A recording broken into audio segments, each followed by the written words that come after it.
Parashat Bo. In this week's biblical reading, we begin to see the movement of the Exodus. Certainly preparation for it. And God informs the Jewish people, the Hebrews, that that particular night, the night before the 15th day of the month of Nisan, God will pass throughout the land of Egypt. He will smite all the firstborn. And what they must do is sacrifice the afternoon before a lamb and put its blood on the doorposts. And that will be a sign. And God will pass over all of the homes with the blood on the lintels of the doors when he smites the firstborn. So that the firstborn of the Hebrews will not be smitten. And this is the name of our festival, Passover. Verse 14, chapter 12. V'haya hayom hazeh lachem lezikaron. And this day shall be for you a memorial. V'chagotem oto chag Lashem l'dorotechem. You shall celebrate it as a festival unto the Lord. L'dorotechem, for all your generations. Chukat olam, as an everlasting statute, t'chaguhu, shall you celebrate it. What is this festival? Conventional wisdom has it, the festival of Passover. But the festival of Passover is not one day. The festival of Passover is 7 days. And the very next verse is going to say, Shiv'at yamim matzot tochelu. For 7 days you must eat matzah. This seems to be a precursor to the festival of the matzot, of the unleavened bread. A one-day festival as a memorial.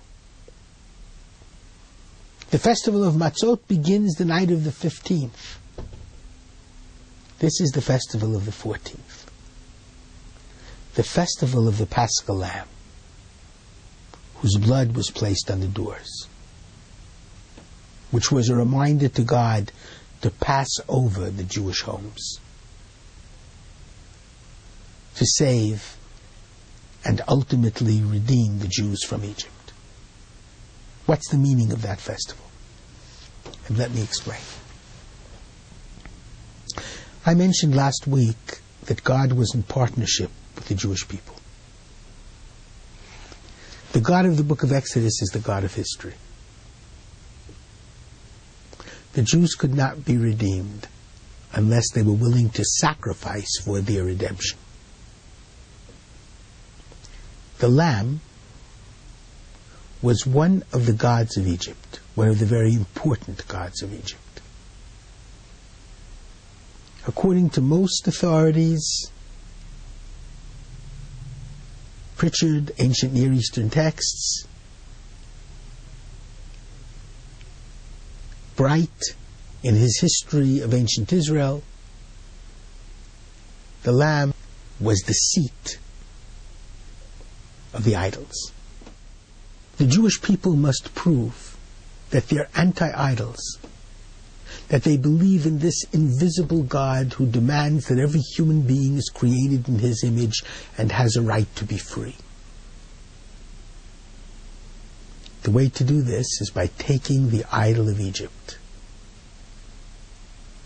by sacrificing that idol, by putting its blood on the door as a statement of defiance of the idolatry, as a statement of belief and faith in the eternal God of Israel, the eternal God of freedom, the eternal God of human worth.